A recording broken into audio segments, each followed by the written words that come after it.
Spine सीधी, 3 बार ओम का उच्चारण और उसके बाद प्रार्थना।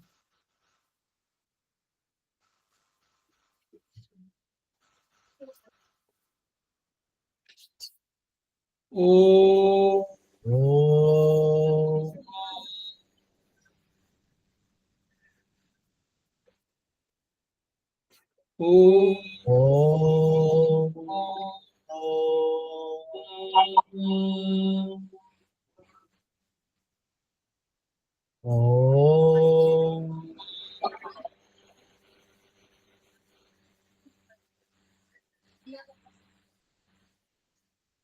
वह सत्य हमें दो दयानिधे कर्तव्य मार्ग पर डट जाए, पर सेवा पर उपकार में हम निज जीवन सफल बना जाए।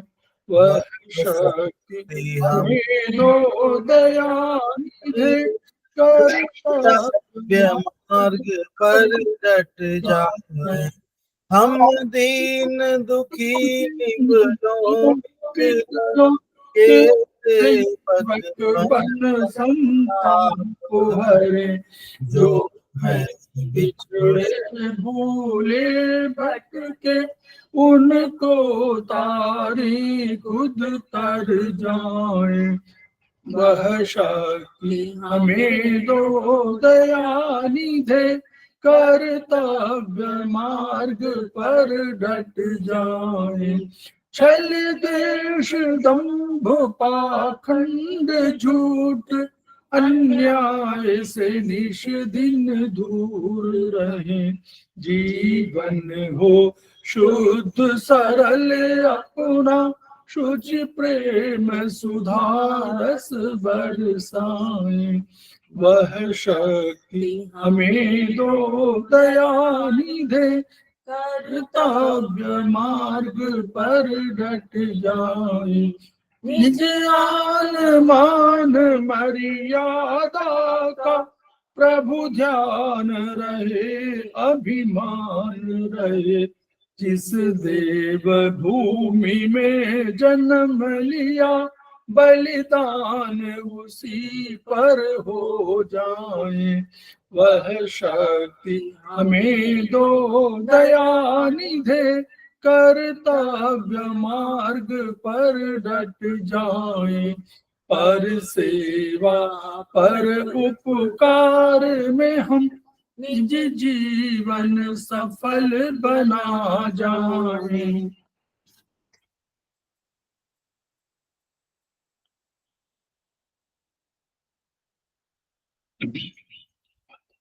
समवाय क्लासेस में आप सभी का स्वागत है।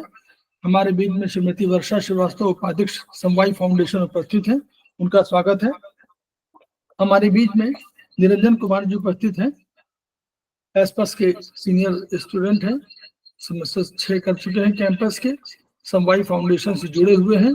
हमारी फैकल्टी भी हैं, आज भी फैकल्टी है, कई दिनों से वो कुछ विषय ले रहे हैं क्रिटाइज 4 पर, उनका स्वागत है। हमारे बीच में सरिता जैन जी उपस्थित हैं, उनका स्वागत है।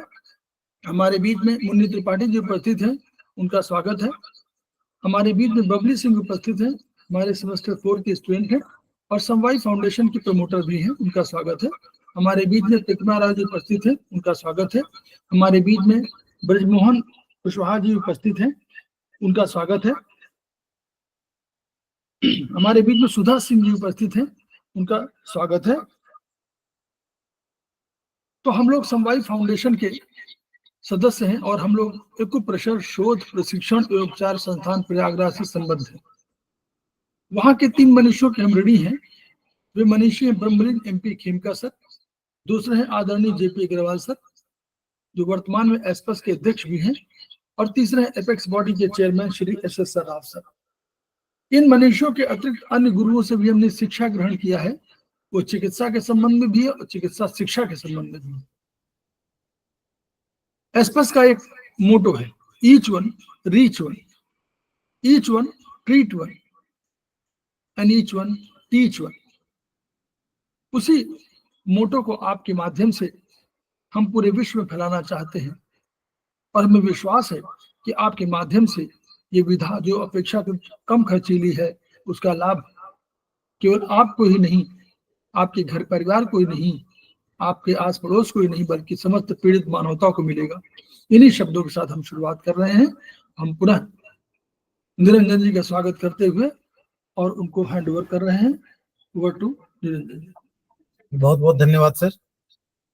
और कक्षा में प्रवेश करें इससे पहले हम लोग अपने गुरुजनों को नमन करते हैं, जिनसे भी हमें ये ज्ञान प्राप्त हुआ, इनसे ज्ञान मिला है, उनको नमन करते हुए इस कक्षा में प्रवेश करेंगे। और साथ ही साथ आप सभी साथियों का भी आज की कक्षा में, आज के सेशन में हम स्वागत करते हैं और चलते हैं हम लोग अपनी कक्षा की ओर। तो जैसे कि हम लोग पिछली क्लासेस में अलग अलग मेरिडियंस पे हम लोगों ने बात किया था, तो किडनी, उसके अलावा पेनक्रियाज, एक मिनट रुकिएगा जरा, तो सॉरी, तो जैसे कि हम लोगों ने अभी पीछे बात किया था किडनी, पेनक्रियाज, स्प्लीन, स्टमक, और आज जिस चैप्टर पे हम लोग बात करने जा रहे हैं वो स्टमक मेरिडियन। स्टमक मेरिडियन को भी हम लोग डॉक्टर वॉल के हिसाब से देखेंगे कि डॉक्टर वॉल ने इस पे कौन कौन से नए नए पॉइंट्स उन्होंने ढूंढे। इसके अलावा कुछ नए पॉइंट्स को उन्होंने, उस पुराने पॉइंट्स को उन्होंने रीडेफिनेशन दे दिया उनका, यानी पुनः परिभाषित कर दिया। तो आज इस स्टमक मेरिडियन का काम हम लोगों ने, इस पे अलग अलग चीजों का बहुत सारे पॉइंट हम लोगों ने टिटाइज 2, टिटाइज 7 में हम लोगों ने देखा होगा। आज कुछ विशेष तरह के पॉइंट भी हम लोग देखेंगे। इसमें कुछ इस प्लेक्सिस के पॉइंट देखेंगे, नर्वस सिस्टम से जुड़े हुए पॉइंट्स देखेंगे। इसके अलावा दांत के और अलग अलग जगह के ट्रीटमेंट के पॉइंट्स भी हम लोगों को मिलेंगे। तो सीधा हम लोग आगे की बात करें इससे पहले हम लोग सीधा अपने स्क्रीन को हम आपको शेयर कर रहे हैं और सीधा अपने स्क्रीन पे हम लोग पीपीटी के माध्यम से फिर हम लोग बात करते हैं। तो आप लोगों को हमारा स्क्रीन शो हो रहा होगा।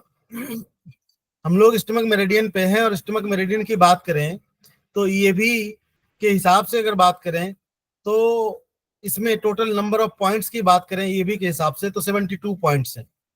लेकिन वहीं अगर टीसीएम के सिद्धांत के हिसाब से बात करें तो इसमें नंबर ऑफ पॉइंट्स जो हैं वो 45 थे।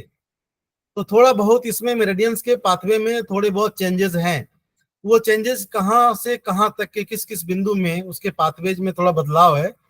तो देखिए ये भी में चाइनीज एक्यूपंक्चर दोनों में स्टमक मेरिडियन की स्थिति और लोकेशन ST1 से लेके ST10 तक के अलग अलग हैं। कहने का ये मतलब है कि ST1 से लेके स्टमक 10 तक का जो पॉइंट है वो थोड़ा सा डिफरेंस है उसमें, इन दोनों में। इसके अलावा स्टमक 11 से लेके स्टमक 15 तक के जो पॉइंट है, ST11 to 15 तक के जो पॉइंट्स हैं, वो जैसा कि आप लोगों ने टीसीएम में उसके पाथवेज को देखा है, बिल्कुल वैसे के वैसे सेम टू सेम, उसमें कोई अंतर नहीं है। इसके अलावा ये मेरिडियन जहां से स्टार्ट हो रही थी, तो स्टमक मेरिडियन हम लोग जानते हैं कि पैर के जो सेकेंड टो है, हमारी पैर की जो सेकेंड टो है, उस सेकेंड टो में बाहरी तरफ से टुवार्ड्स स्मॉल टो, तो वहां से स्टार्ट होती है और समाप्त होती है। स्टार्ट हो रही है हमारे आंख के ठीक नीचे से और वहां पे सेकेंड टो पे जाके वहां पे नाखून के जड़ के पास समाप्त हो जा रही है। इन्हीं बीच में 45 पॉइंट्स हम लोगों ने पहले पढ़ा है। डॉक्टर बॉल के हिसाब से उन्होंने टोटल 27 नए बिंदु उन्होंने ढूंढे। टोटल 27 उनको नए ऐसे बिंदु मिले जिनका उन्होंने कुछ अलग अलग काम पाया। तो ये मेरिडियन बायलेटरल है, ये हम लोगों को पहले से ही पता है कि अपनी मेरिडियन जो है बायलेटरल दोनों साइड है। तो देखिए जो डॉक्टर बॉल ने नए बिंदु ढूंढे, इसको हम लोग पढ़ेंगे विस्तार से, सिर्फ यहाँ परिचय कर लेते हैं। तो देखिए नए बिंदु है आपका ST44D, ST44C, ST44B, ST44A, 43A, 42A, 41A, 31A, 30A, 12B, इसके अलावा 12A, 10B, 10A, 8D, 8C, 8B, 8A। कहने का ये मतलब है कि अगर आप देखें तो उन्होंने एक से दूसरे पॉइंट के बीच में या तो उन्होंने ABCD का कर दिया या फिर उन्होंने 1 2 3 के नाम से नोमेनक्लेचर करके उन नए नए पॉइंट्स को उन्होंने बताया। इसके अलावा डॉक्टर बॉल ने क्या किया कि उन 72 पॉइंट्स में से 32 पॉइंट्स ऐसे थे जिनको उन्होंने दोबारा रीडेफिनेशन दे दिया उनका। तो वो जो 32 पॉइंट्स हैं वो आपका ST45, 44, 43, 42 और इस तरह से करके देखें तो नंबर ऑफ पॉइंट्स हम लोग आगे देखेंगे, अभी इसके बारे में विस्तार से पढ़ेंगे। तो आप देख पा रहे होंगे ये काफी सारे स्टमक और शरीर के अलग अलग ग्लैंड और अलग अलग दांतों का, काफी सारी चीजों का उपचार हम लोग इसके माध्यम से कर सकते हैं। तो उन्होंने जो चाइनीज विद्वानों ने बताया था उसके अलावा उनको जो मिला तो उन्होंने डिफाइन कर दिया उसको।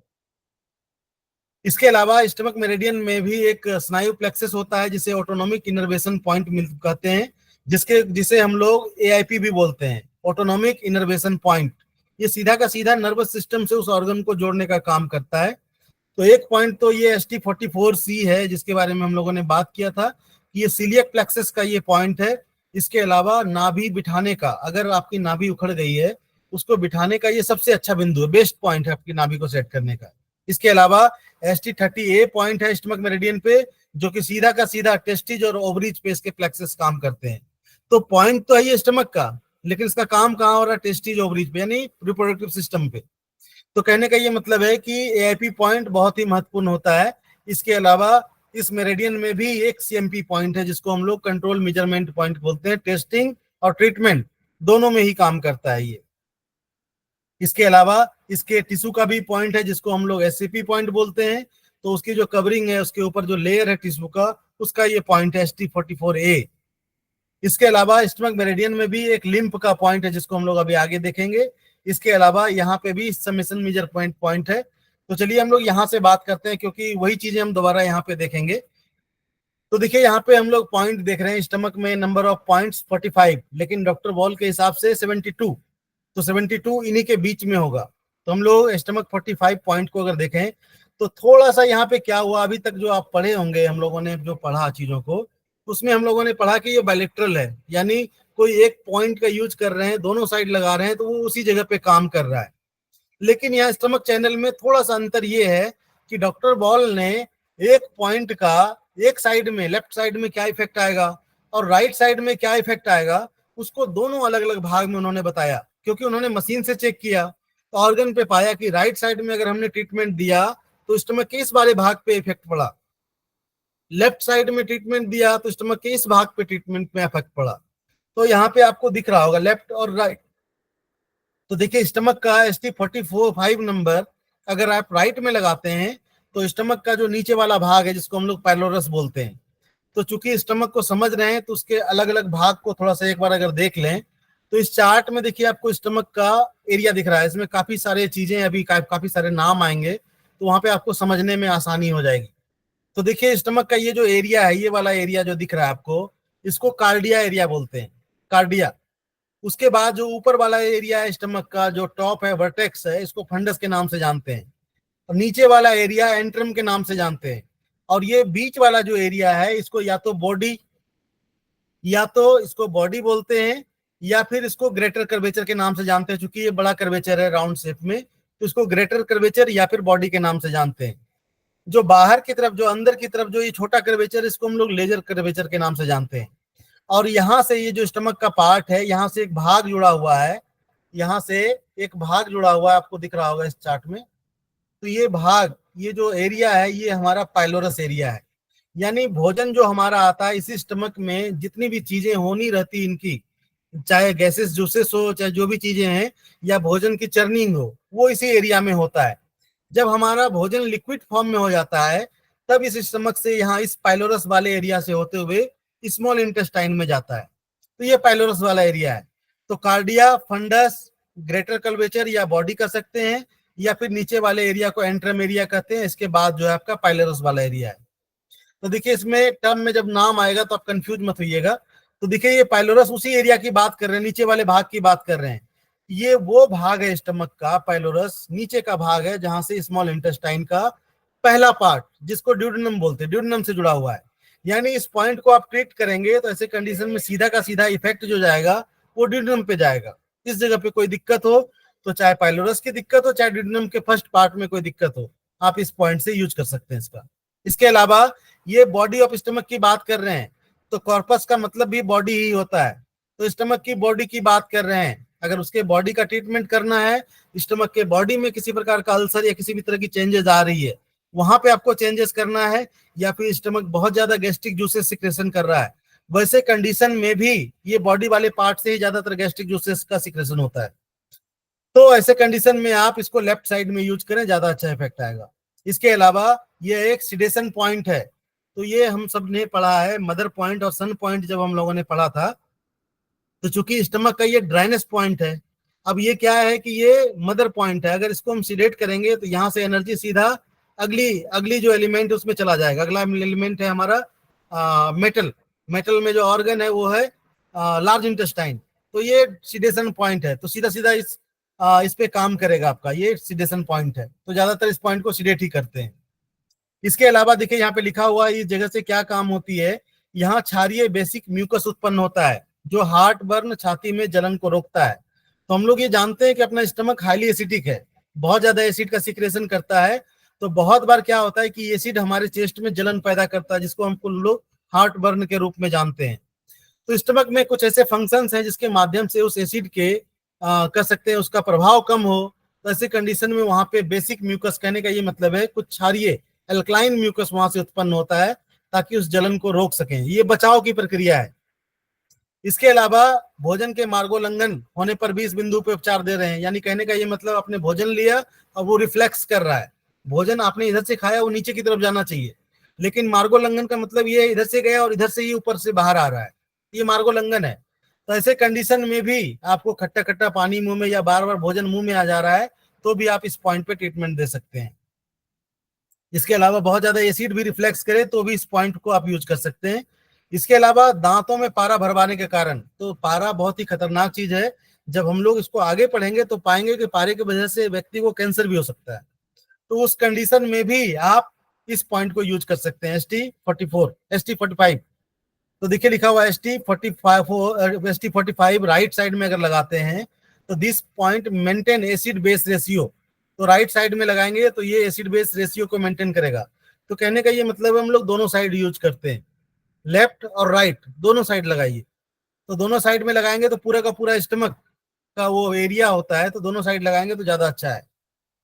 तो इससे आप स्टमक के एसिड बेस रेशियो को मेंटेन कर सकते हैं। इसके अलावा स्टमक का ये लिम्फ पॉइंट है, इसके क्लीनिंग का पॉइंट है। तो इससे स्टमक की क्लीनिंग हो सकती है, स्टमक का काम अच्छा हो जाएगा अगर क्लीनिंग हो जाए तो। इसके बाद नेक्स्ट पॉइंट है ST44C। तो ये आपकी नाभि का बहुत अच्छा पॉइंट है।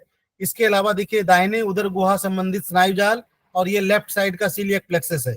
यानी अगर बोथ साइड में आप लगाएं तो आपकी उखड़ी हुई नाभि अगर लेफ्ट या राइट किसी भी साइड की हो, अगर आपको समझ में नहीं आ रहा है हम किधर लगाएं, किधर टोन, किधर सीडेट करें, तो सिंपल इस पॉइंट पे आप सीड यूज कर दीजिए, मेथी का दाना लगा दीजिए इस पॉइंट पे। तो आपको दिख रहा होगा इस पॉइंट की लोकेशन जो है ST44C का वो इस जगह पे है।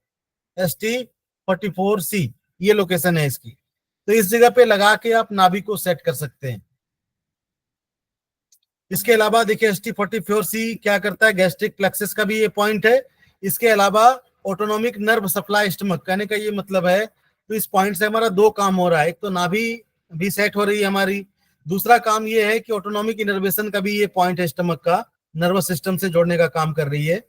तो पेट से गड़बड़ी संबंधित कोई दिक्कत हो उसके कंडीशन में भी आप इस बिंदु का उपचार कर सकते हैं, चाहे नाभि उखड़ी हो या पेट से संबंधित कोई और भी दिक्कत हो, दोनों ही कंडीशन में आप इस पॉइंट का यूज कर सकते हैं। तो आपको दिख रहा होगा उखड़ी हुई नाभि को बैठाने का यह उत्तम बिंदु है। इसके अलावा ST44B पॉइंट है, ये CMP पॉइंट है स्टमक का। तो हम लोग जानते हैं CMP पॉइंट अपना टेस्टिंग और ट्रीटमेंट दोनों ही काम इस बिंदु से हो सकता है। तो अपने स्टमक को चेक भी कर सकते हैं इस पॉइंट से और ट्रीटमेंट भी कर सकते हैं।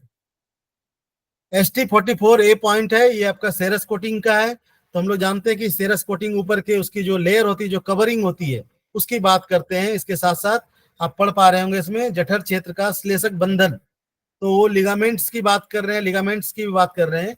कहने का ये मतलब है कि अपने जितने भी ऑर्गन है वो एक ही जगह पे स्थिर है, चाहे हम उल्टा हो जाए चाहे सीधा हो जाए। ऐसे नहीं है कि हम कभी योगा करते हैं और सर नीचे और टांग पैर ऊपर होता है तो हमारा ऑर्गन नीचे से ऊपर की ओर चला जाता है, ऐसा नहीं होता, क्योंकि वो एक बंधन से बंधे हुए होते हैं। तो कहने का ये मतलब है उसी बंधन का ये पॉइंट है, साथ ही साथ सेरस कोटन, सेरस जो उसके ऊपर कवरिंग है उसका भी ये पॉइंट है। दोनों ही कंडीशन में इसको काम कर सकते हैं आप। ST44 पॉइंट है, ये आपके पाइलोरिक एंट्रम का ये पॉइंट है। तो जो अभी हम लोगों ने पाइलोरस वाला भाग देखा था उसके ठीक ऊपर स्टमक का जो नीचे वाला भाग, इस तरह का जो कर्वेचर है स्टमक का, इस तरह का जो कर्वेचर है नीचे वाला भाग, इसको बोलते हैं पाइलोरिक एंट्रम। ये वाले भाग का इस जगह का ये पॉइंट है ST44। और यही अगर आप लेफ्ट साइड में लगाते हैं तो स्टमक के फंडस एरिया का है। तो फंडस एरिया हम लोगों ने देखा था स्टमक का ऊपर वाला भाग, तो स्टमक का ऊपर वाला भाग फंडस और नीचे वाला भाग एंट्रम। तो राइट साइड में लगाएंगे तो ये एंट्रम का, और लेफ्ट साइड में लगाएंगे तो ये फंडस का ट्रीटमेंट होगा। दोनों जगह का अलग अलग जगह का ट्रीटमेंट बताया गया है। तो कहने का ये मतलब है कि जब चेंजेस हमें मिलता है किसी रिपोर्ट में कि स्टमक के फंडस एरिया में वहां पे अल्सर हो गया या कोई चेंजेस आ गई, तो ऐसे कंडीशन में हमें पॉइंट चूज करने में आसानी हो जाती है, बहुत अधिक पॉइंट की जरूरत नहीं पड़ती, मदद हो जाती है इससे डॉक्टर बॉल के हिसाब से। इसके अलावा ST43A पॉइंट है, ये आपका देखिए right gastric pathway in the ascending section. तो ये दाहिने भाग का जठरीय भाग, जठरीय बोलते हैं स्टमक को, जठरीय भी बोलते हैं, तो ये दाहिनी भाग का ये पॉइंट है ST43A, और ये बाईं तरफ का भाग है आपके स्टमक का। और अगर दोनों साइड लगा दें तो पूरे के पूरे स्टमक के जठरीय भाग का ये पॉइंट है। कर्वेट आपको दिख रहा है, लेटरल कर्वेटर कर्वेचर और ग्रेटर कर्वेचर, यानी दोनों ही साइड का। तो कहने का ये मतलब है कि दोनों साइड का लगा दें, ST43A दोनों साइड लगा दें तो पूरा का पूरा स्टमक का ट्रीटमेंट हो सकता है इसके माध्यम से, उसके पाथवेज का। तो देखिए यहाँ पे उसके पॉइंट भी दिखाए गए हैं कि अगर दाहिनी भाग का आपको उपचार करना है तो दाहिनी भाग में, पेट के दाहिनी भाग में जो हमारा है वो है लेजर कर्वेचर, और पेट में जो बाईं तरफ है वो है ग्रेटर कर्वेचर। तो ये दाहिनी भाग का उपचार आपको यहाँ पे दिख रहा है। इसके अलावा अगर गैस्ट्रिक अल्सर हो, तो गैस्ट्रिक अल्सर की जब बात कर रहे हैं तो पूरे के पूरे स्टमक की बात कर रहे हैं, तो पूरे स्टमक में कहीं भी अगर गैस्ट्रिक अल्सर हो तो इस पॉइंट का यूज कर सकते हैं आप। और सभी के सभी पॉइंट देखिए आपको राइट साइड में लगाने हैं, ST43 राइट, ST43A राइट और ST4 राइट। तो देखिए अभी तुरंत हम लोगों ने पढ़ा था इसको, सेरस पेरिटोनियम का ये कवर था, कवरिंग की। तो गैस्ट्रिक अल्सर का मतलब है उस दीवार में ही कुछ हुआ चेंजेस, तो ऐसे कंडीशन में इस पॉइंट का आप यूज कर सकते हैं ट्रीटमेंट में। इसके अलावा देखिए आपको दिख रहा है गैस्ट्रोड्यूडनाइटिस, तो अमाशय और पकवाशय दोनों जगह अगर प्रदाह हो तो ऐसे कंडीशन में उसके भी पॉइंट आपको यहाँ पे लिखा हुआ दिख रहा है।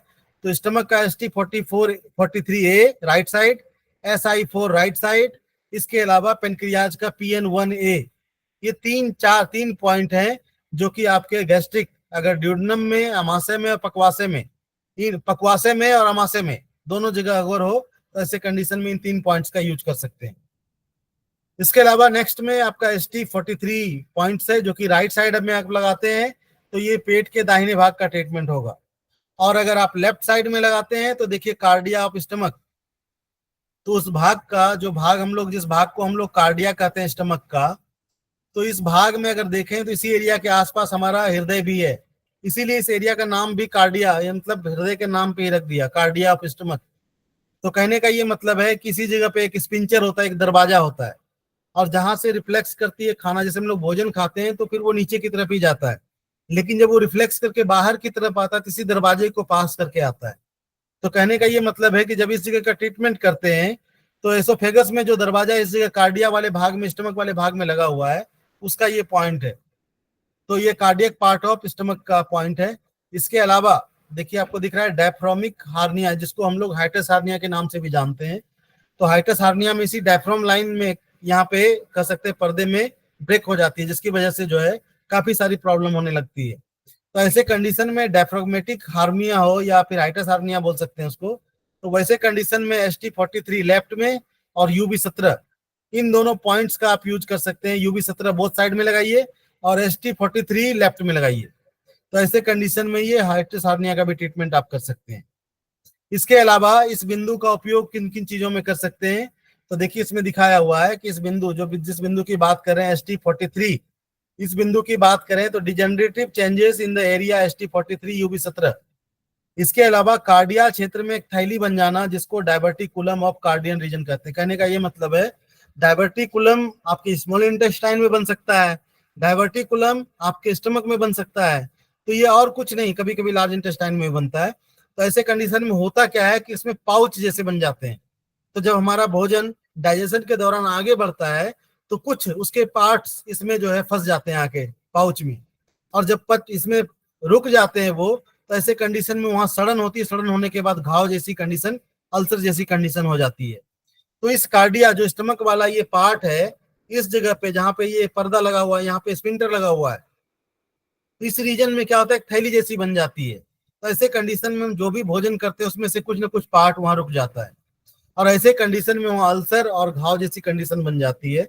तो ऐसे कंडीशन में भी उस कार्डियोथैली को हटाने के लिए और क्लीनिंग और ट्रीटमेंट के लिए, दोनों चीज के लिए आप जो है ST43 लेफ्ट में और UB17 बोथ साइड, इन दोनों पॉइंट्स का यूज कर सकते हैं डायवर्टिकुलम अगर बन जाए वहां पे।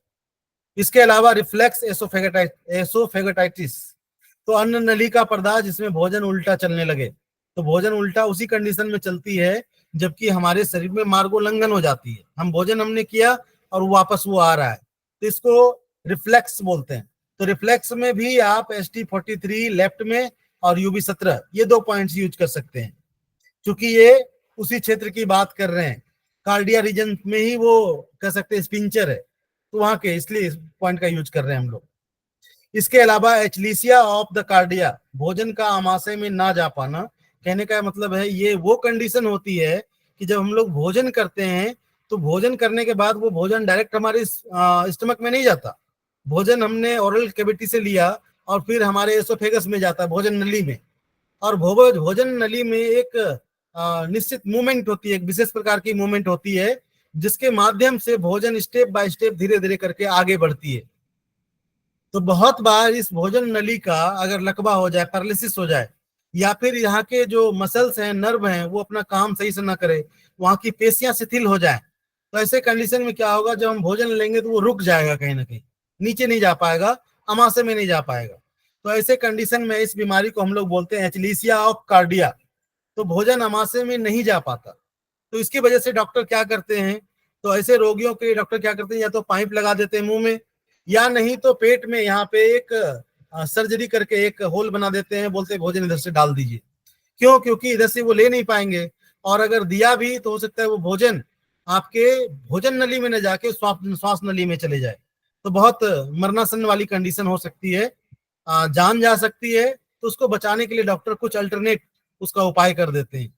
तो ये वो कंडीशन है, लेकिन अपने पास इस कंडीशन का भी उपचार है कि यहाँ की पेशियों में अगर वो मूवमेंट नहीं आ रहा है, वहां की पेशियां शिथिल हो गई या डायलेट हो गई, फैल गई, तो ऐसे कंडीशन में फिर हम लोग एक्यूप्रेशर के माध्यम से उन चीजों को ठीक कर सकते हैं, इसके मूवमेंट को मेंटेन कर सकते हैं।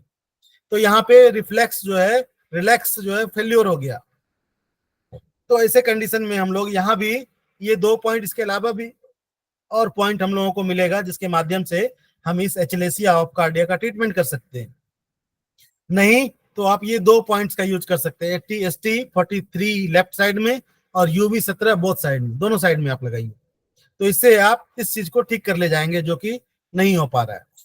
इसके अलावा किसी को लगातार हिचकी आ रही हो, पुरानी हिचकी हो, कंटिन्यूस हिकअप पे हिकअप आ रहा है, रुक नहीं रहा है, तो ऐसे कंडीशन में भी ST43 राइट साइड में आप लगाएं। तो ऐसे कंडीशन में देखिए लिखा हुआ है, बांधने से अगर ओरिजिनल पे इस बिंदु को बांध दें तो लगातार आने वाली हिचकी में भी लाभ मिलता है। तो आप ध्यान रखें, क्योंकि ये सब कंडीशन जब होती है तो हमें ध्यान नहीं रहता हम क्या पॉइंट लगाएं। तो ऐसे कंडीशन में इस पॉइंट से आप हिकअप को भी कंट्रोल कर सकते हैं। ST43 राइट साइड में लिखा हुआ है कि इस पॉइंट पे अगर ऊर्जा की कमी हो, तो अगर चेक कर पा रहे हैं आप और ऊर्जा की कमी मिल रही है, तो यहाँ लिखा है इसके साथ इसको गैस्ट्रिक अल्सर हो सकता है, या पेशेंट को गैस्ट्रिक अल्सर हो। तो इसका कंडीशन आप अगर डायग्नोसिस ऐसे नहीं कर पा रहे हैं, अगर आपने चेक कर लिया इस पॉइंट पे ऊर्जा की कमी है, तो पेशेंट खुद ही बताएगा। आप उनसे पूछेंगे तो बोलेगा हम भोजन करते हैं, हमें बहुत ज्यादा जलन होती है, खाना खाते ही पेट में दर्द होने लगता है, जलन होने लगता है, सीने में जलन होने लगती है। तो ऐसे कंडीशन में पता चल जाएगा कि इस पॉइंट पे ऊर्जा की कमी है, यानी इस पॉइंट पे अगर ऊर्जा बढ़ा दें तो ऐसे कंडीशन में धीरे धीरे वो अल्सर भी ठीक हो सकता है। तो कहने का ये मतलब है, एक तो इस पॉइंट पे ऊर्जा की कमी है तो गैस्ट्रिक अल्सर, और अगर अल्सर गहरा है, पुराना है अल्सर, तो इसका मतलब है कि पेनक्रियाज में भी ऊर्जा की कमी होगी। तो हम लोगों को ट्रीटमेंट के लिए क्या करना होगा, तो हम लोगों को क्या करना होगा, गैस्ट्रिक ड्यूडेनाइटिस में SI4 right side, stomach 43 right side, तो इन दोनों पॉइंट्स पे ट्रीटमेंट करेंगे तो ऐसे कंडीशन में हम गैस्ट्रिक अल्सर का ट्रीटमेंट कर सकते हैं, खास करके ड्यूडेनम के एरिया में जो ड्यूडेनाइटिस है उसके बिंदु की बात कर रहे हैं। इसके बाद थोड़ा और आगे चलें तो ये आपका ST42 पॉइंट्स है, आपका a lower portion of oesophagus. तो एसोफेगस आपका यहाँ से ओरोफेरिंग्स से, कहने का ये मतलब ओरल कैविटी से जुड़ा हुआ है आपका यहाँ से, और इसके अपर पार्ट, मिडिल पार्ट और लोअर पार्ट 3 भागों में बांट सकते हैं या 2 भागों में बांट सकते हैं। तो डॉक्टर बॉल ने इसके दोनों भाग के ट्रीटमेंट बताए हैं। तो ये लोअर पोर्शन ऑफ एसोफेगस की बात कर रहे हैं, अन्न नली का निचला भाग। तो निचला भाग वो हो गया जो स्टमक से जुड़ा हुआ है, तो उसका ये पॉइंट है। इस जगह पे निचले भाग में अगर कुछ फंस जाए या वहां पे कोई दिक्कत हो रही है तो आप इस पॉइंट का यूज करें। तो देखिए वहां पे क्या क्या चीजें हैं। तो देखिए निचले भाग में आपका छाती में जलन, खट्टी डकारों का उपचार, तो हार्ट बर्न लिखा हुआ है, तो वो वही है। नीचे वाले भाग में बात कर रहे हैं, ज्यादातर अल्सर भी एसोफेगस में इसी एरिया में ज्यादातर होता है। इसके अलावा देखिए दांतों में भराई गई धातु पारा, तो ये क्या करती है, जो पारा हम लोग भरवा आते हैं जाके डॉक्टर से कि दांतों में जगह स्पेस बन गया, कैविटी हो गई, अब हमें इसे भरना है, तो हम लोग जाके वहां पे पारा भरवा आते हैं। तो ऐसे कंडीशन में क्या हो सकता है कि जो हमारी एसोफेगस है वो सिकुड़ सकती है, उसमें घाव हो सकता है, उसमें वो कैंसर तक वो जा सकता है। तो ऐसे कंडीशन में क्या है कि हमें डेंटल फिलिंग नहीं करवानी चाहिए। अगर हमने डेंटल फिलिंग करवाई है तो उसे तत्काल निकलवा देना चाहिए, और आप लगवा चुके हैं तो उसके साइड इफेक्ट को दूर करने के लिए आपको इन दो बिंदुओं पे उपचार करना चाहिए, जो है आपका ST42 और लीवर 1। इन दो पॉइंट्स पे ट्रीटमेंट करें तो हो सकता है कि जो आगे वाली कंडीशन इस कैंसर इस कंडीशन तक नहीं पहुंच पाएंगे। तो आपने अगर भराया तो इसको निकलवा सकते हैं। इसके अलावा देखिए नेक्स्ट में लिखा है कि जब लीवर में फोड़ा हो, तो लीवर में जब फोड़ा होता है, फोड़े वाली कंडीशन को हम लोग लीवर सिरोसिस के नाम से जानते हैं। तो इसका कारण क्या होता है, जब हमारे पोर्टल वेन में कहीं पे अगर अवरुद्ध हो जाता है, कहीं पे अगर स्टेग्नेशन हो जाती है, तो अन्न नली के निचले भाग में, तो पोर्टल वेन हमारा स्मॉल इंटेस्टाइन से जुड़ा हुआ है, लीवर तक आया हुआ है, लेकिन देखिए अगर उस पोर्टल वेन में कहीं अवरुद्ध हो मार्ग उसका, अगर वहां कहीं स्टेग्नेशन हो, तो सीधा का सीधा प्रभाव देखिए आपके अन्न नली पे इसका प्रभाव आता है। तो अन्न नली का जो नीचे वाला भाग है, इस जगह पे हेमरेज हो सकता है, रक्तस्राव हो सकता है, ये चीजें। इसके अलावा मैलिग्नेंसी और ट्यूमर में occur in lower portion of oesophagus due to mercury fillings in dental. कहने का ये मतलब है कि अगर आप पारा भराते हैं तो एसोफेगस के जो नीचे वाले भाग हैं, इस जगह पे कैंसर या गांठ जैसी कंडीशन हो सकती है। तो ऐसे कंडीशन में हमें निकलवा देनी चाहिए। देखिए दो दो जगह लिखा हुआ है पारा के बारे में, तो इसे हमें तत्काल निकलवा देना चाहिए। इसके साथ साथ इस बिंदु पर उपचार देना चाहिए। तो ऐसे कंडीशन में हम उस कंडीशन से बच सकते हैं अगर हमने पारा भराया है तो। इसके अलावा स्टमक का ST42 पॉइंट्स है, ये अपर पोर्शन ऑफ एसोफेगस। तो अभी आपने देखा जो भाग स्टमक से जुड़ा हुआ है, लोअर पोर्शन ऑफ एसोफेगस, अन्न नली। अब अन्न नली के ऊपर वाले भाग की बात कर रहे हैं, जो हमारे ओरल कैविटी से जुड़ा हुआ है। तो इस ऊपर वाले भाग की बात कर रहे हैं, कई तरह की दिक्कतें होती हैं इस भाग से रिलेटेड। तो देखिए क्या है कि बड़े आकार का पदार्थ निगलने पर वह अन्न नली के ऊपरी भाग में जाकर अटक जाए, तो इस बिंदु पर उपचार दें। तो बहुत बार इस तरह की चीजें देखने को मिलती हैं कि घर में बच्चे इस तरह के कुछ चीजें ऐसे कंचा या सिक्का या कुछ ऐसी चीजें वो निगल लेते हैं और पता चलता है ये फंस गया यहाँ पे। तो ऐसे कंडीशन में क्या है कि जब आप इस पॉइंट्स का यूज करेंगे, तो ऐसे कंडीशन में क्या करेगा, ये पॉइंट उस जगह के एरिया को डायलेट कर देगा, थोड़ा बढ़ा देगा। और जब बढ़ा देगा तो ऐसे कंडीशन में वो सिक्का थोड़ा और नीचे चला जाएगा और होते हुए स्टमक में चल जाएगा, और फिर धीरे धीरे वो आपके जो आपका कह सकते हैं कि स्टूल पास करने का मार्ग है, जो गुदा मार्ग है, उस मार्ग से वो स्टूल के साथ निकल आएगा।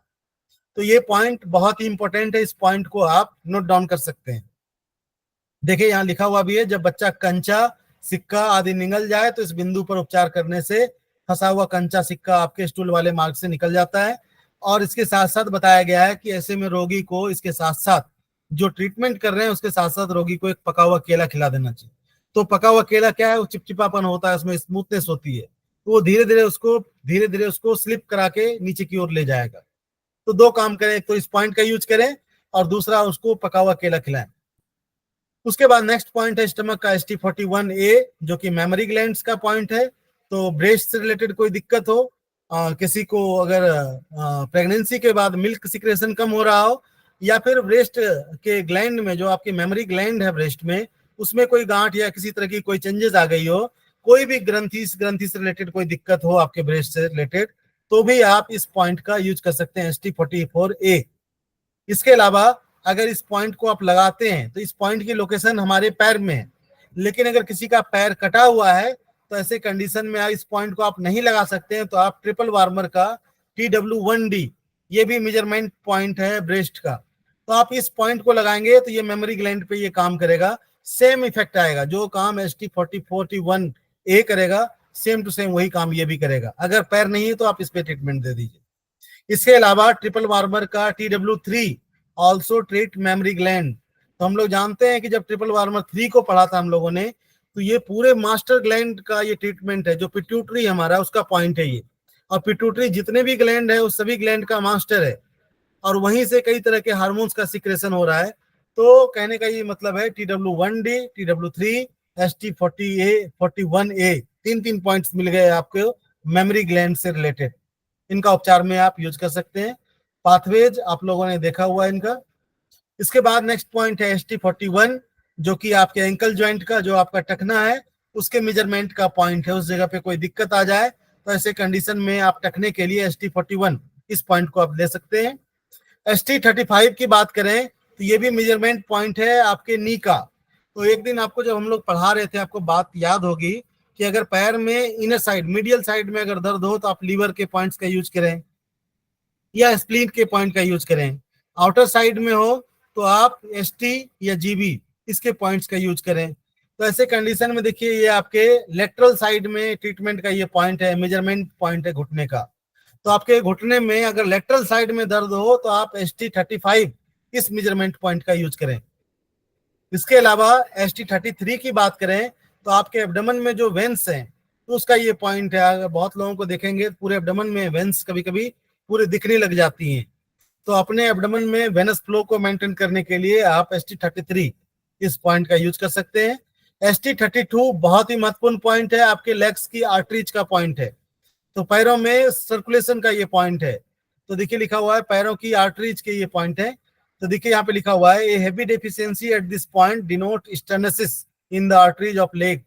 यानी इस बिंदु पे अगर ऊर्जा की कमी है, अगर आप टोन कर रहे हैं, आप इसको चेक कर पा रहे हैं कि ऊर्जा की अगर कमी है, तो ऐसे कंडीशन में क्या होगा कि ये धमनियों पे राज कर रहा है। धमनियों का, आर्टरीज का ये कंट्रोलिंग पॉइंट है। तो अगर इसमें खुद ही ऊर्जा की कमी है तो स्वाभाविक बात है कि पैर की धमनियों में क्या होगा, संकुचन आ जाएगी। तो ऐसे कंडीशन में क्या होगा कि हमारे पैरों में जो ब्लड का सर्कुलेशन वो ठीक ठाक से नहीं हो पाएगा। तो ऐसे कंडीशन में अपने लेग्स में ब्लड सर्कुलेशन को बढ़ाने के लिए ST32 इस पॉइंट को यूज कर सकते हैं। इसके अलावा इसका कारण देखिए क्या है, रासायनिक क्षोभ। तो लिखा है इस संकुचन का कारण प्रदाहिक अथवा रासायनिक क्षोभ हो सकता है। तो इसका कारण कुछ भी हो सकता है कि यहाँ पे अगर इन्फ्लामेशन जैसी कंडीशन हो गई है आपके पैरों में या आर्टरीज में, तो इसका कारण एक ये हो सकता है कि वहां पे स्टेनोसिस जैसी कंडीशन हो गई, या फिर कोई रासायनिक कोई ऐसा केमिकल्स वगैरह है जो उसको प्रभावित कर रहा है। इसके अलावा देखिए बीड़ी सिगरेट पीने वालों के सिराओं के संकुचन का भी उपचार का ये महत्वपूर्ण बिंदु है। तो ऐसे लोग जो बहुत ज्यादा स्मोकिंग वगैरह करते हैं तो उनकी अगर वेनस में अगर उनके अगर सिकुड़न है, स्टेनोसिस है वेस्कुलर में, तो ऐसे कंडीशन में भी आप ST32 इस पॉइंट को यूज कर सकते हैं। इसके अलावा देखिए बहुत ही महत्वपूर्ण चीज लिखा है इन ऑल एबव प्रॉब्लम्स। तो जितनी सारी चीजें पढ़ा आप लोगों ने अभी कि आपके पैर की जो आर्टरीज है उसमें संकुचन आ जाए, यहाँ वहाँ इन्फ्लामेशन हो जाए, या फिर वेनस फ्लो में दिक्कत आ जाए, उन सभी कंडीशन के साथ साथ इसमें ST32 के साथ UB61 जो कि लंबोसेक्रल एरिया का पॉइंट है, सेक्रल स्पाइन का पॉइंट है, तो ST32 के साथ साथ UB61। तो हम लोग जानते हैं कि हमारे पैरों में जो आर्टरीज और नर्वस सिस्टम के जो नर्व निकले हुए हैं इसी लंबर रीजन से, लंबोसेक्रल रीजन से निकली हुई है। तो कहने का ये मतलब है कि आपके पैरों की आर्टरीज में संकुचन हो या फिर वहां पे कोई इन्फ्लामेशन हो, तो ऐसे कंडीशन में लंबोसेक्रल का भी पॉइंट आप ऐड कर दीजिए जो कि UB61 है। तो UB61 और ST32 इन दो पॉइंट्स से आप लंबोसेक्रल के साथ साथ, कहने का ये मतलब है आपके पूरे पैरों का उपचार हो जाएगा। दो पॉइंट्स का यूज कर सकते हैं। ST31A है आपका बर्सा ओमेंटलिस। ये पेट के अंग का पर्दा है जो अंग को पेट से जोड़ के रखता है। तो अभी हम लोगों ने थोड़ी देर पहले ही बात किया था कि अपने सभी अंग अपने एक निश्चित जगह पे वो अपने अटके पड़े हुए हैं, वो इधर उधर नहीं होता। ऐसा नहीं कि हम लेफ्ट होते हैं तो हमारे सारे ऑर्गन लेफ्ट साइड आ जाते हैं, नहीं, वो बंधे हुए होते हैं। तो ये वो पर्दा है जिसके माध्यम से हमारा ऑर्गन हमारे पेट से जुड़ा हुआ होता है। तो उसका ये पॉइंट है ST31A। तो देखिए इस बंधन की शिथिलता के कारण ये बंधन हमारा कमजोर पड़ जाए तो ऐसे कंडीशन में लगेगा हमारा पेट, हमारा ऑर्गन नीचे की तरफ लटक रहा है। तो ऐसे कंडीशन में हमें ये समझना चाहिए कहीं ना कहीं ये मोमेंटम जो है, ये पर्दा है, ये जो बंधन है, ये कमजोर पड़ गया। तो उसको मजबूत करने के लिए फिर से हमारे ऑर्गन, हमारी चीजें अपने जगह पे रहे, उसको पहुंचाने के लिए इसके ये पॉइंट है ST31A। इस पॉइंट को अगर लगाते हैं तो ऐसे कंडीशन में क्या होगा, बंधन फिर से सुदृढ़ होकर अपने स्थान पे ले आएगा उस ऑर्गन को। ST31 की बात करें तो ये आपके गोनेट्स का पॉइंट है, तो जो आपके रिप्रोडक्टिव ऑर्गन है उसका ये पॉइंट्स है। तो स्टमक मेरिडियन का पॉइंट है, लेकिन ये रिप्रोडक्टिव सिस्टम पे काम कर रहा है, सीधा का सीधा आपके टेस्टिज और ओवरीज पे काम कर रहा है। तो टेस्टिज और ओवरीज ऑल टाइप्स ऑफ कह सकते हैं मेल और फीमेल रिप्रोडक्टिव सिस्टम, कोई भी गुप्त रोग हो या कोई भी गायनिक डिसऑर्डर हो, तो ऐसे कंडीशन में हम लोगों ने बात किया था स्प्लीन पेनक्रियाज का पीएन, अगर पेनक्रियाज की बात करें तो पीएन 11, 12, 13, 14, स्प्लीन की बात करें तो सेम 11, 12, 13, 14। इसके साथ साथ स्टमक का ST31 ये ले लीजिए, और एक नया पॉइंट आपको दिख रहा है लीवर का 11। इन सारे पॉइंट से आप किसी भी तरह के गायनिक डिसऑर्डर को ठीक कर सकते हैं, चाहे मेल में टेस्टिज की प्रॉब्लम हो या फीमेल में ओवरीज की प्रॉब्लम हो, दोनों को ठीक कर सकते हैं। तो ST30 जो आपका बहुत ही महत्वपूर्ण पॉइंट है। इसके अलावा ST30A आपका टेस्टिकुलर और ओवेरियन प्लेक्सस का है, तो ये भी काम करता है आपके रिप्रोडक्टिव ऑर्गन पे। ये उसके नर्वस सिस्टम का पॉइंट है, ये आपके टेस्टिज और ओवरीज को नर्वस सिस्टम से जोड़ने का पॉइंट है। तो यहाँ प्लेक्सस आपको दिख रहा है, ये तार है जो कि उसको ऑटोनॉमिक इनर्वेशन पॉइंट से जोड़ता है। तो देखिए ये सिंपैथेटिक नर्व है। इसके अलावा देखिए यहाँ पे दिख रहा है अंडकोश, यानी टेस्टिज और ओवरीज की बात कर रहे हैं, वहां की बिगड़ी हुई तंत्रिका वितरण प्रणाली को यह ठीक करता है। कहने का ये मतलब है कि अगर हमारे करंट सिस्टम जो हमारा नर्वस सिस्टम है और उसके कोऑर्डिनेशन में अगर ये रिप्रोडक्टिव ऑर्गन काम नहीं कर रहे हैं, जैसे ओवरीज का काम क्या है, ओवरीज का काम है एग्स बनाना, टेस्टिज का काम है स्पर्म बनाना, और अगर उसके कंट्रोल में ना होकर ये अपने मन मर्जी का करे, तो ऐसे कंडीशन में उस बिगड़ी हुई स्थिति को आप इसके माध्यम से ठीक कर सकते हैं। ये देखिए कहाँ कहाँ पे ये पॉइंट इनर्वेट करता है, तो आपके टेस्टिकल पे, ओवरीज पे, यूट्राइन ट्यूब पे और फंडस ऑफ यूट्रस। तो यूट्रस के अलग अलग भाग हैं, तो यूट्रस का जो भाग फंडस वाला एरिया है उस पे, और इसके अलावा यूट्राइन ट्यूब, दोनों जगह पे। तो पूरा का पूरा अगर आप देखें रिप्रोडक्टिव सिस्टम पे इन दोनों चीजों का काम है। यहां से और आगे चलें तो स्टमक का 30 नंबर पॉइंट है, ये आपके हिप जॉइंट पे। तो इस पॉइंट की लोकेशन भी देखेंगे तो कुछ कुछ हिप जॉइंट पे ही है इस पॉइंट की लोकेशन। तो ये हिप जॉइंट का मेजरमेंट पॉइंट है। लीवर में भी हम लोगों ने हिप जॉइंट का मेजरमेंट पॉइंट हम लोगों ने देखा था, तो आपको यहाँ पे भी हिप जॉइंट का मेजरमेंट पॉइंट आपको दिख रहा है स्टमक का ST30। उसके बाद आपका नेक्स्ट पॉइंट है स्टमक का 25 नंबर, और ये अलार्म पॉइंट है, यानी फ्रंट सू पॉइंट है लार्ज इंटेस्टाइन का। तो पॉइंट स्टमक का है, लेकिन ये अलार्म पॉइंट है लार्ज इंटेस्टाइन का। तो इससे आप लार्ज इंटेस्टाइन को चेक कर सकते हैं, ट्रीटमेंट भी दे सकते हैं उसका।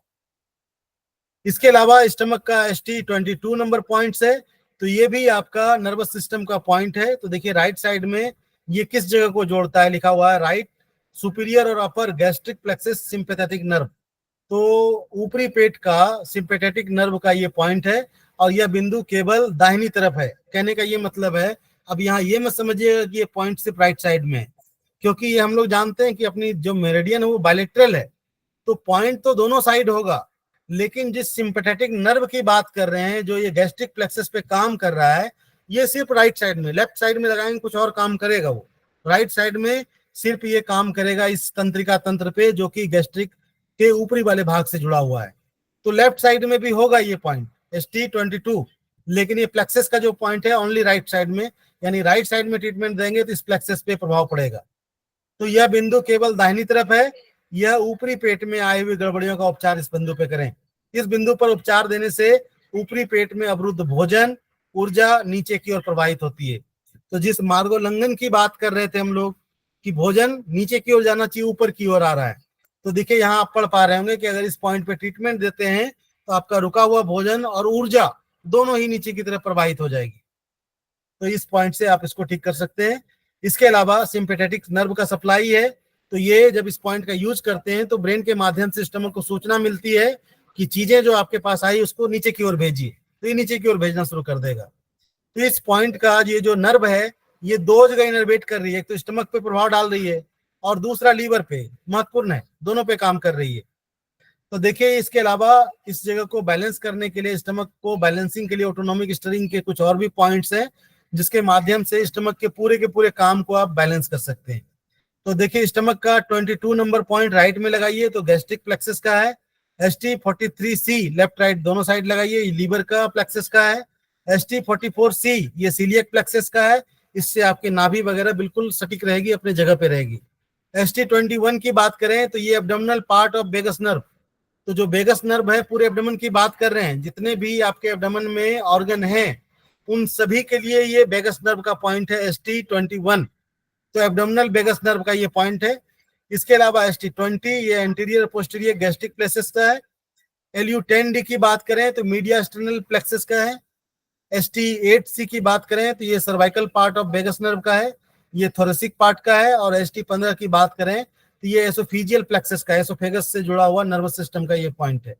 यानी कहने का ये मतलब है कि इन सारे पॉइंट से आप पूरे अपने स्टमक को बैलेंस कर सकते हैं ब्रेन के माध्यम से। आप लोगों को यहाँ दिख रहा होगा ऑटोनॉमिक स्टीयरिंग, तो ये अपना नर्वस सिस्टम का पॉइंट है।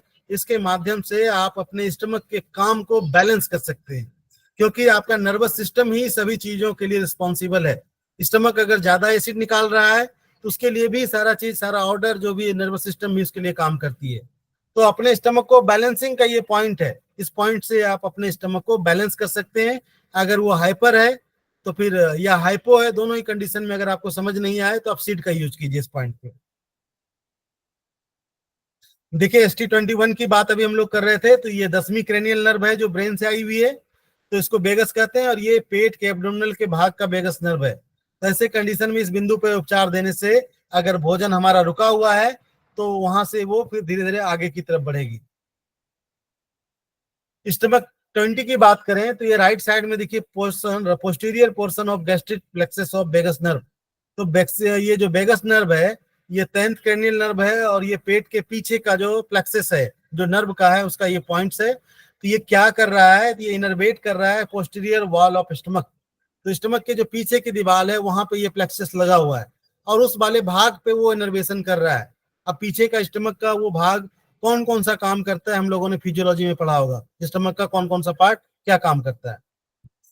इसके अलावा अगर लेफ्ट साइड में लगाते हैं तो देखिए ये आपके स्टमक के आगे का यानी फ्रंट साइड के ये पोर्शन का या एंटीरियर पोर्शन का ये प्लेक्सस का भाग है। तो लेफ्ट और राइट दोनों लगाते हैं तो कहने का ये मतलब है कि दोनों ही भाग नर्वस सिस्टम से जुड़ जाता है स्टमक का। इसके अलावा देखिए स्टमक या आमाशय की आगे की दीवार का तंत्रिका तंत्र है। तो हम लोगों ने एंटीरियर और पोस्टीरियर दोनों का ही प्लेक्सस का हम लोगों ने देखा। इसके अलावा अगर यहाँ से आगे बढ़े तो स्टमक का 19 नंबर पॉइंट है, और ये फ्रेनिक प्लेक्सस का पॉइंट है। फ्रेनिक मतलब हम लोग डायफ्राम के बोलते हैं, तो ये डायफ्राम के स्नायु जाल का ये पॉइंट है। तो डायफ्राम के पर्दे की क्रियाओं में व्यतिक्रम आने पर इस बिंदु पे उपचार दें। तो बहुत बार चूंकि स्टमक अपने डायफ्राम से ठीक नीचे टच किया हुआ वो ऑर्गन है, तो बहुत बार अगर स्टमक में कोई दिक्कत हो, बहुत ज्यादा एसिड बने, तो बहुत बार इस पर्दे में भी दिक्कत आती है, यहाँ भी तकलीफें होती हैं। या फिर हम लोगों ने भी हाइटस हार्निया के बारे में हम लोगों ने पढ़ा था, वैसे कंडीशन में भी हम लोग जो पॉइंट हम लोगों ने पीछे देखा था उसके साथ साथ इस पॉइंट का भी यहाँ पे हम लोग यूज कर सकते हैं। इसके अलावा इस पॉइंट का, इस प्लेक्सस का, इस नर्वस सिस्टम के पॉइंट का देखिए कहाँ कहाँ प्रभाव है। ये आपके डायफ्राम पे, इसके अलावा किडनी पे ग्लैंड है जिसको हम लोग एड्रिनल जानते हैं, एड्रिनल के नाम से, एड्रिनल ग्लैंड पे दोनों जगह काम करेगा ये। इससे थोड़ा और आगे चले तो स्टमक का 18 नंबर पॉइंट है, ये पल्मोनरी प्लेक्सस का है। तो पल्मोनरी मतलब हम लोग लंग्स की बात कर रहे हैं, तो वहां के नर्वस सिस्टम का ये पॉइंट है ST18। तो फेफड़ों की क्रियाओं में कोई दिक्कत हो, वहां कोई दिक्कत आ रही हो, तो उसके कंडीशन में यहाँ पे पैरासिम्पेथेटिक नर्व है। तो इस तंत्र, इस पॉइंट के माध्यम से आप सीधा का सीधा लंग्स पे, वहां कंट्रोलिंग सिस्टम पे वहां काम कर सकते हैं। और ये नर्व देखिए कहाँ कहाँ पे इनर्वेशन है इस पॉइंट का। तो ये आपके श्वास की नली जिसको हम लोग ब्रोंकाई बोलते हैं, ब्रोंकी, इसके अलावा लंग्स, इसके अलावा पेरिकार्डियम। तो 3-4 जगहों पे ये काम कर रहा है आपके ST18 नंबर, लंग्स पे, श्वास नली पे, और पेरिकार्डियम, हृदय का जो बाहरी आवरण है उस पे। स्टमक 17 की बात करें तो इस पॉइंट की लोकेशन अगर देखें तो बिल्कुल ब्रेस्ट के बिल्कुल सेंटर में है। तो बिल्कुल सेंटर में, इसलिए इस मेमोरी ग्लैंड के लिए भी बहुत महत्वपूर्ण पॉइंट है। इसके अलावा ब्रेस्ट में कोई गांठ, फोड़ा या कोई भी कंडीशन हो वहां पे, तो वैसे कंडीशन में भी आप स्टमक 17 नंबर पॉइंट यूज कर सकते हैं। मिल्क का सिक्रेशन कम हो, इस रीजन में कोई गांठ बन गई हो, कोई फोड़ा हो गया, कोई इन्फेक्शन हो गया हो, किसी भी कंडीशन में इस पॉइंट को आप यूज कर सकते हैं, ST17। उसके बाद ST16 नंबर पॉइंट है, ये thoracic portion of vagus nerve. तो ये वेगस नर्व का थोरेसिक रीजन का ये पॉइंट है। तो बक्ष का भाग यानी ये छाती का भाग और ऊपरी पीठ से संबंधित कोई दिक्कत हो तो उस रीजन का ये पॉइंट है। अगर अपर रीजन में अगर कोई दिक्कत हो रही हो, तकलीफ हो रही हो थोरेसिक रीजन में, तो ऐसे कंडीशन में इस पॉइंट का आप यूज कर सकते हैं। ST15 नंबर पॉइंट की बात करें तो ये आपको oesophageal plexus of vagus nerve. तो देखिए बहुत सारे पॉइंट आपको स्टमक में दिख रहे हैं, लेकिन ज्यादा ज्यादा पॉइंट आपको जो दिख रहे हैं वो प्लेक्सस नर्वस सिस्टम से जुड़े हुए पॉइंट ही दिख रहे हैं। अब ये भी एसोफेगस का ही पॉइंट है, तो समझिए कितना महत्वपूर्ण है अपना स्टमक। महत्वपूर्ण इसलिए भी है कि जब हम लोग भोजन चबाते हैं, जब ये भोजन आगे की तरफ बढ़ता है, तो यहाँ बहुत महत्वपूर्ण एक नली है जिसको हम लोग श्वास नली बोलते हैं। तो ये इतने सिस्टम यहाँ इसलिए लगे हुए हैं ताकि हम सुरक्षित रह पाए। जब हम लोग भोजन निगलते हैं वैसे कंडीशन में श्वास नली बंद हो जाती है और खाने वाली नली आगे की ओर बढ़ जाती है, जिसकी वजह से भोजन हमारा पीछे चला जाता है। तो ये प्लेक्सस, ये सारी की सारी सूचनाएं इन्हीं प्लेक्सस, इन्हीं नर्व के माध्यम से ब्रेन को मिलती है, और ये सारा कार्यक्रम जो होता है इसी की वजह से होती है। तो ये प्लेक्सस लगा हुआ है एसोफेगस में, और सीधा का सीधा ये आपके एसोफेगस पे काम करती है। तो आपके एसोफेगस में आई हुई कार्य से रिलेटेड किसी भी तरह की कोई दिक्कत हो, उसमें कोई मूवमेंट नहीं आ रही हो, कई तरह की चीजें आप लोगों ने पढ़ी, अपर एसोफेगस, लोअर एसोफेगस का पार्ट आप लोगों ने पढ़ा, तो उसमें कोई भी उसके क्रियाओं में, काम में कोई दिक्कत आए, तो जो पॉइंट अभी आप लोगों ने देखा था ST43, UB17, उसके साथ साथ आप उसके इस नर्व का पॉइंट भी जोड़ दीजिए। जब ब्रेन से इसको जोड़ देंगे तो अगर कोई मूवमेंट नहीं हो रहा है तो ब्रेन वो मूवमेंट कराना स्टार्ट कर देगा। तो ऐसे कंडीशन में ST15 ये पॉइंट भी आपका बहुत ही महत्वपूर्ण है। और ये नर्व जो देखिए कहाँ कहाँ पे इनर्वेट है, ये एसोफेगस पे काम कर रहा है, मीडिया एक्सटर्नल प्लेक्सस पे काम कर रहा है, इसके अलावा पेरिकार्डियम पे, तो आपकी जो डायफ्राम है उस पे भी काम कर रहा है, एसोफेगस पे काम कर रहा है, और हार्ट की जो कवरिंग है उस पे भी काम कर रहा है। कितनी सारी चीजों पे एक एक पॉइंट प्लेक्सस के रूप में कितनी जगह पे काम कर रहा है, इनर्वेशन है उसका। स्टमक का 14 नंबर पॉइंट देखें तो ये आपका लोअर पोर्शन ऑफ एसोफेगस का, इसको हम लोगों ने पहले भी देखा कि स्टमक का लोअर पोर्शन और स्टमक एसोफेगस का लोअर पोर्शन और एसोफेगस का अपर पोर्शन। तो देखिए लोअर पोर्शन की बात कर रहे हैं तो इस क्षेत्र में अगर ज्यादा दर्द हो तो हृदय क्षेत्र में ऊर्जा की कमी हुई है ऐसा मानना चाहिए। तो इस बिंदु पे चेक करें, अगर बहुत ज्यादा पेन मिल रहा है इसका मतलब हृदय के क्षेत्र में एनर्जी की कमी है। तो लिखा है abnormal pain here permits conclusion about it insufficiency. इसके अलावा लिखा है यहाँ पे देखिए, अन्न नली के प्रदाह के कारण भोजन में लगातार उल्टा चलना, मार्गोल्लंघन हो, तो ऐसे कंडीशन में ST42A और ST15 इन दो पॉइंट्स का यूज करें। इसके साथ साथ ST14 का भी यूज करें, क्योंकि इसी जगह पे, जिस जगह इसकी बात कर रहे हैं, जो हमारा कार्डिया क्षेत्र है स्टमक का, इसी जगह पे वो दरवाजा भी है, तो वो मार्गोल्लंघन रोक देगा, वो दरवाजा बंद हो जाएगा तो वो पीछे बाहर नहीं आएंगे। स्टमक 13 की बात करें तो ये अपर पोर्शन एसोफेगस का है, इसको हम लोगों ने देखा। तो अभी जो बीमारी के बारे में हम लोग बात कर रहे थे, एचिलेसिया ऑफ एसोफेगस जो हम लोगों ने देखा था, तो देखिए यहाँ पे दिख रहा है आपको ST13 upper portion of oesophagus. तो ज्यादातर ये जो एचिलेसिया है, जो ये पैरालिसिस हो जाती है एसोफेगस की, जो यहाँ का मूवमेंट बाधित हो जाता है, ये अपर पोर्शन ऑफ एसोफेगस में ही ज्यादातर होता है। तो डायग्नोस एसिलिचिया यानी ग्रास नली की असथिलता, disorder in transport food at ST13, 14, 15, ST42A, ST40 और ST16।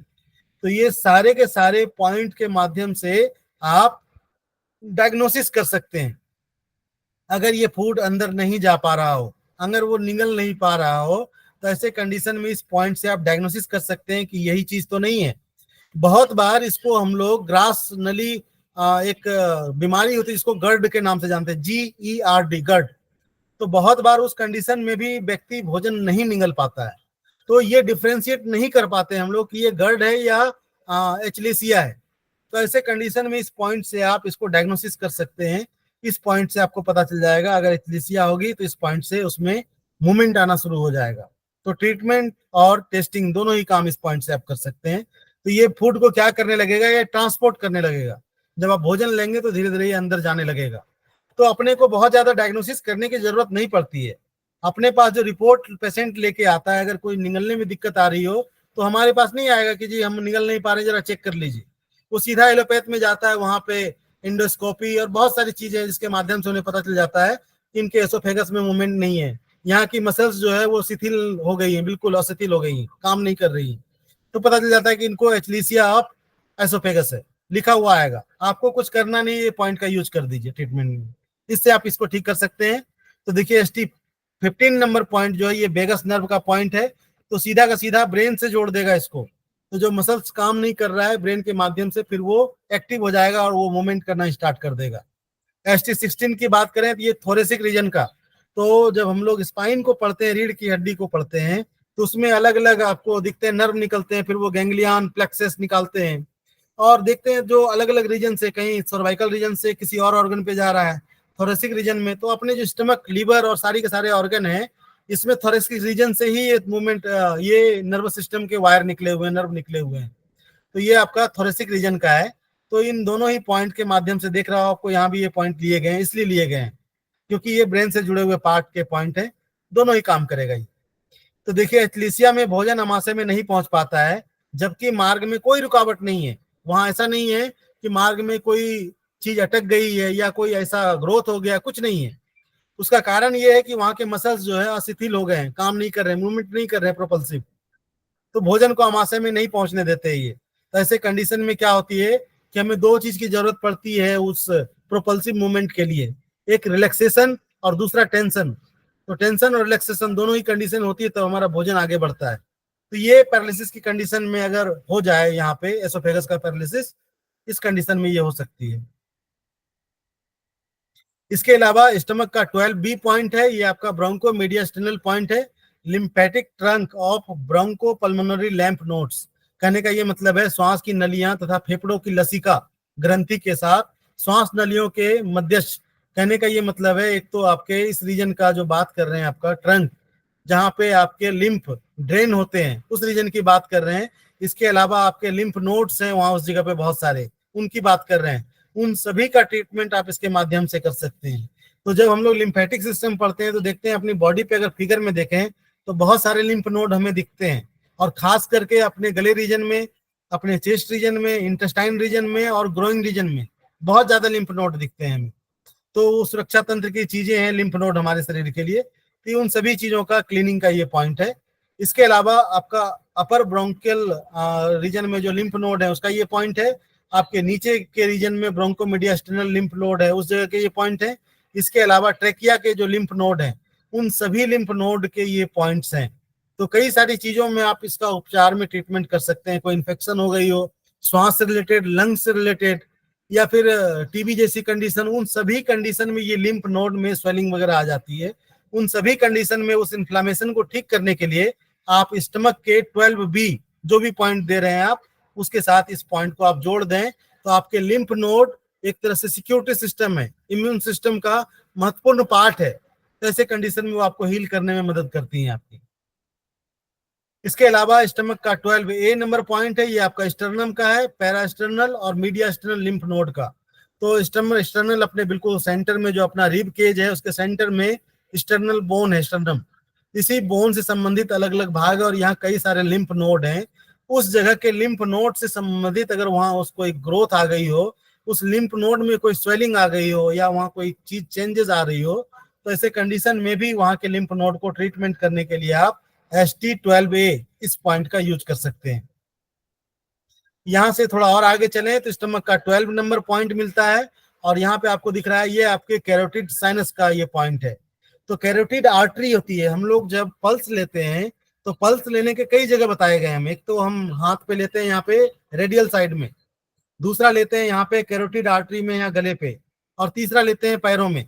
तो कहने का ये मतलब है कि ये कैरोटिड साइनस जो है ये बहुत ही महत्वपूर्ण पॉइंट है। इस जगह पे जिस साइनस की बात कर रहे हैं, ये साइनस इसलिए इसको कहा गया क्योंकि यहाँ से जो आर्टरी जा रही है इस जगह पे विशेष तरह का एक तंत्र लगा हुआ है। उस तंत्र में कुछ खास तरह के सिपाही हैं, कुछ खास तरह के रिसेप्टर्स हैं, जासूस हैं, जो कि इसको हम लोग बैरो रिसेप्टर्स के नाम से जानते हैं, जिसको हम लोग स्ट्रेच रिसेप्टर्स के नाम से जानते हैं। तो जब हमारा ब्लड का सप्लाई हमारे ब्रेन में जा रहा होता है या आ रहा होता है, खास करके जाना, तो देखिए हमारे ब्रेन में हम जानते हैं कि बालों से पतली पतली आर्टरीज है। तो ऐसे कंडीशन में ब्लड के प्रेशर को ये हमेशा मापते रहता है। ये जो बैरो रिसेप्टर्स है ये प्रेशर मापता है कि कितने प्रेशर से ब्लड जा रहा है और आ रहा है। अगर ब्लड का प्रेशर बहुत ज्यादा तेज हो तो ऐसे कंडीशन में ये बैरो रिसेप्टर्स क्या करता है, ब्रेन को सूचना भेजता है, और जब ब्रेन को सूचना भेजता है तो ब्रेन हार्ट को सूचना भेजता है। तो ऐसे कंडीशन में क्या होती है, जिसको हम लोग बैडिकार्डिया बोलते हैं, हार्ट के थोड़ी सी जो रिदम है वो चेंज हो जाती है, कम हो जाती है, यानी जो ब्लड का प्रेशर है वो थोड़ा कम हो जाता है।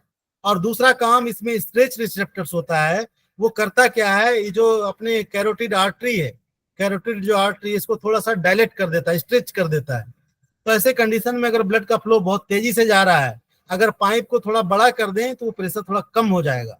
तो दो काम, एक काम तो ये हुआ कि ब्रेन को सूचना भेज के उसके रिदम को चेंज करा दिया, और दूसरा ये किया कि उस पाइप लाइन को थोड़ा सा फैला दिया, डायलेट कर दिया। तो ऐसे कंडीशन में क्या होता है, हमारे कह सकते हैं कि हमारा बचाव हो जाता है। हमारा जैसे बहुत सारे लोगों का जैसे पैरालिसिस का अटैक, ब्रेन हेमरेज हो जाता है, कहीं ना कहीं यहाँ पे गड़बड़ी हो जाती है इस रिदम में, कि ये कंट्रोल नहीं कर पाता, या कंट्रोल कर पाता है तो किसी और वजह से वो जो ब्लड का प्रेशर है वो मेंटेन नहीं हो पाता, या फिर उसको ब्रेन मेजर नहीं कर पाता किसी वजह से। तो ये पॉइंट आपका बहुत ही महत्वपूर्ण है, ये आपके माप के भेजता है कि पूरा का पूरा जानकारी देता है ब्रेन को। कैरोटिड साइनस, तो दो तरह के रिसेप्टर्स हम लोगों ने पढ़े यहाँ, बैरो रिसेप्टर्स और स्ट्रेच रिसेप्टर्स। तो इसको दूसरे नाम में हम लोग कम्युनल कैरोटिड आर्टरी भी बोलते हैं, और इसी कैरोटिड आर्टरी पे ही ये रिसेप्टर्स होते हैं। इसके अलावा देखिए autonomic steering of thyroid, parathyroid और थाइमस, तो इन तीनों जगहों पे ये ट्रीटमेंट इस पॉइंट के माध्यम से कर सकते हैं। इस पॉइंट की लोकेशन भी देखेंगे तो आपके गले में इसी जगह के आसपास ये है, इस पॉइंट की लोकेशन 10, 11, 12, 13 की लोकेशन देखेंगे तो आपका इसी गले रीजन में आपको दिखेगा। अगर आप देखें तो इसी रीजन में दिखेगा 10, और उसके आगे के पॉइंट्स आपको इसी रीजन में दिखेंगे। तो आपके इस पॉइंट का काम कई जगह पे हो सकता है, थायराइड पे हो सकता है, पैराथायराइड में हो सकता है, थाइमस में हो सकता है। कितनी जगह ट्रीटमेंट कर सकते हैं इसके माध्यम से आप। इसके अलावा स्टमक का 11 नंबर पॉइंट है, ये आपका थाइमस ग्लैंड का पॉइंट है, और थाइमस ग्लैंड भी हमारे शरीर के लिए, इम्यून सिस्टम के लिए बहुत ही महत्वपूर्ण है। और यहाँ पे किसी विशेष खास तरह के जासूस सिपाही हमारे तैयार होते हैं, टी लिम्फोसाइट, और बच्चों के लिए तो ये दाई माँ की तरह है। तो कई दृष्टिकोण से ये थाइमस ग्लैंड अपना बहुत ज्यादा महत्वपूर्ण है। तो ऐसे कंडीशन में आप इस थाइमस ग्लैंड को ट्रीट कर सकते हैं। इसके अलावा आप देख सकते हैं लिगामेंट, अवयवों की निलंबन, weakness of suspensory ligament of organ, तो उसको भी ये मजबूत करता है। इसके अलावा जो आपके स्पाइन है उसमें भी लिगामेंट से, एक स्पाइन के जो बटिब्रा है दूसरे स्पाइन के बटिब्रे से लिगामेंट से बंधे हुए हैं, तो उनको भी अगर उसकी बंधन में भी कमजोरी हो, स्लिप डिस्क जैसी कंडीशन में भी आप ST11 पॉइंट यूज कर सकते हैं। डिस्क अपनी जगह से खिसक गई, कहीं ना कहीं वो बंधन कमजोर पड़ा, कोई और दबाव पड़ा, लेकिन वो बंधन मजबूत करने के लिए आप ST11 को यूज कर सकते हैं। आप देख पा रहे होंगे मेरुदंड की स्नायु बंधनी, तो ये लिगामेंट का ये उसका पॉइंट है, आप उसको मजबूत कर सकते हैं। तो देखिए स्पाइन का भी ट्रीटमेंट स्टमक 11 से आप कर सकते हैं, स्लिप डिस्क जैसी कंडीशन में। इसके अलावा जोड़ों में गड़बड़ी, तो ज्वाइंट के लिए भी देखिए आपको बहुत बढ़िया पॉइंट मिल रहा है, स्टमक का ST11 नंबर पॉइंट। इसके अलावा क्रोनिक फोकल इन्फेक्शन, यानी स्थान विशेष पे कोई पुराना संक्रमण हो, तो ऐसे कंडीशन में भी आप ST11 पॉइंट यूज कर सकते हैं। इसके अलावा 14 वर्ष से जो कम बच्चे हैं उनके शरीर में अगर आपको इम्यूनिटी बूस्ट करना है, इम्यूनिटी बढ़ाना है, तो भी आप स्टमक का 11 नंबर पॉइंट यूज कर सकते हैं, क्योंकि ये हमारे थाइमस ग्लैंड का पॉइंट है। तो इम्यूनिटी बूस्ट करने के लिए बच्चों में आप इस सिंगल पॉइंट के रूप में ST11 इस पॉइंट को यूज कर सकते हैं। ST10 भी की बात करें तो ये आपका जुगुलर, ये आपका जुगुलर लिम्फेटिक ट्रंक का ये पॉइंट है। तो जुगुलर वेंस इस तरह से लिम्फेटिक ट्रंक है, उसका ये पॉइंट है ST10 भी। ST10A की बात करें तो ये आपका वेगस तंत्रिका का ये पॉइंट है ST10A। समय कम है, समय पूरा हो चुका है, हम लोग थोड़ा सा देखते हुए आगे बढ़ रहे हैं। इस बिंदु पर देखिए ST10A का आप उपचार अगर देते हैं तो देखिए लिखा हुआ है, इस बिंदु पर उपचार द्वारा पता लगाया जा सकता है कि शरीर में ऑटोमिक प्रियोडोमिनेंस है अथवा वेगोटोनिक कंडीशन है, सिम्पेथेटिक ये कंडीशन। तो इसमें देखिए कितनी सारी चीजों का ट्रीटमेंट इसके माध्यम से कर सकते हैं आप इस पॉइंट को चेक करके। तो देखिए आपकी रक्त वाहिनियों में अगर सिकुड़न है तो भी आप इस वेगस नर्व के पॉइंट का यूज कर सकते हैं। हाई बीपी की कंडीशन में भी इस पॉइंट का यूज कर सकते हैं। इसके अलावा आपके अगर मांस झुर्रीदार हो गए हैं चेहरे पे या आपकी बॉडी में, तो ऐसी कंडीशन में भी आप इस पॉइंट का यूज कर सकते हैं।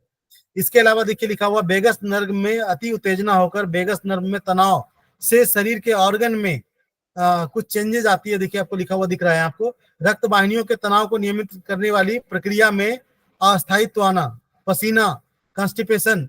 इसके अलावा अनैच्छिक वाहिका प्रेरक में ऐंठन, सिकुड़न और दर्द, इनवॉलंटरी मोटर स्पाज्म। कहने का ये मतलब है कि ऑल टाइप्स ऑफ आपके शरीर में अगर इसमें ब्लड ब्लड वेसल्स में कहीं पे सिकुड़न आ गई हो, या ऐंठन तनाव हो रही हो, या आपको ब्लड प्रेशर अगर बढ़ा हुआ, हाई बीपी हो, या फिर आप काफी सारी चीजें आप लोगों ने देखा अभी, उन सभी कंडीशन में आप ST10A पॉइंट्स का यूज कर सकते हैं। चूंकि वेगस नर्व का पॉइंट है तो काफी सारी चीजों पे ये काम करेगा। ST10 की बात करें तो ये आपका थायराइड ग्लैंड का पॉइंट है। ST9 की बात करें तो ये सीधा सीधा पैराथायराइड ग्लैंड पे काम करेगा। और इन ग्लैंड्स का काम हम लोग जानते हैं कि ग्लैंड अपना काम नहीं करे, अपना काम ये ना करे तो क्या क्या दिक्कत हो सकती है, पैराथायराइड काम ना करें तो क्या क्या काम नहीं हो सकती है। ST8D आपका ये pharyngeal plexus of vagus nerve, तो आपका फेरेंज जो आपके गले का भाग है, लैरिंग्स फेरिंग्स, तो ये फेरेंजियल एरिया का, इस गले के भाग का, इस चौराहे का ये पॉइंट्स है। यहाँ के पैरासिम्पैथेटिक नर्व का ये पॉइंट है। तो आपके ये गलकोष के साथ साथ आपके आवाज यंत्र, जो स्वर यंत्र लगा हुआ है उसका, इसके साथ थायराइड, इन सभी चीजों पे इस पॉइंट का ये नर्व इनर्वेट करती है इस पॉइंट पे। इसके अलावा ये आपके गले के वेगस नर्व का ये पॉइंट है। आपके गले में कोई दिक्कत हो तो ऐसे कंडीशन में आप ST8C इस पॉइंट का यूज कर सकते हैं। ST8B आपके पैलेटाइन टॉन्सिल, तो देखिए अलग अलग प्रकार के टॉन्सिल ग्लैंड है हमारे पास, तो ये पैलेटाइन टॉन्सिल का टॉन्सिल का ये पॉइंट है। अगर ये पॉइंट किसी का हाथ नहीं है, ये पॉइंट नहीं लगा सकते, अंगूठा पैर नहीं है, तो ऐसे कंडीशन में उनको LY1A ये हमारे हाथ में लग जाएगा। तो अगर ये नहीं लग सकता तो हम ये लगा सकते हैं, या फिर दोनों ही लगा सकते हैं। इसके अलावा ST8A पॉइंट है, ये आपका सब मैंडिबुलर ग्लैंड का है, ये भी आपके लार ग्रंथि का एक पॉइंट है।